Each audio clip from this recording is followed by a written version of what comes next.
Well, now I'd like to go to Greg Cassidy, who is building the HO scale model for the Motrack build. As you know, Motrack, we've got 4 separate modelers building the same kit in 4 different scales. And Greg is building his in HO scale. So Greg, I'll turn it over to you, sir. Thank you, Jim.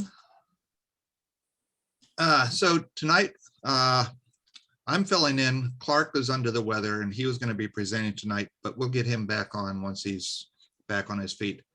I'll be doing part 4 of the Motrack model build along, and this is the HO scale version that I'm doing. And part 4 is going to be adding the roof and the cupola and a couple other odds and ends like that. The first thing that I did was add the corner trim onto the cupola end walls and then trimmed it to the correct angle. One of the things about the kit that I really like, the roof panels actually have scribing on them for the shingling line, so you don't have to draw them on with your pencil. Once I put the trim on the ends, I assembled the cupola, and it didn't need any bracing, so I just put a little bit of square stock in there to hold it together while the glue was setting up. And then I filed the bottom ends to be flush with the angle. Then I started on the shingles. These are some real nice cedar type shingles that come with the kit. And one of the things that I like using are Copic markers.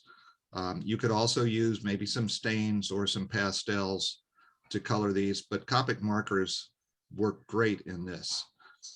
Copic markers are alcohol based and they're translucent, and you can use them just like a marker. They have a very fine tip if you need to, or a broad tip. And because they're translucent, you can layer stuff on and make them darker the more you use them. So this is how my shingles came out once I started cutting them. And then I just applied them to the roofing pieces following the lines and using some canopy glue. Once I was done with that, I painted the underside of the roof overhang. And after I had put the shingles on, I had a little bit of a bend in the roof, so I let it sit like that overnight just to take the bend out. The next day I went ahead and glued one side of the roof onto the building, and I used some weights to hold it in place. If you remember the kit, the roof is a lot longer than the structure because it goes over part of the shed on the platform as well.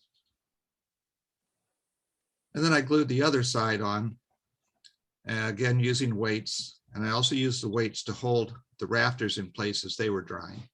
And that helps to hold all the roof together in one, one nice strong assembly. Excuse me. Then after that, I used an angle gauge to get the measurement of the roof pitch.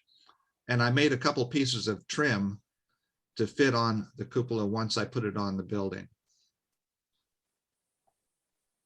Once I had the roof glued on, you have your valley down the middle here. So I just used a strip from the cedar shingles. I colored it with some more markers and then glued on the cupola, and that's where my trim is.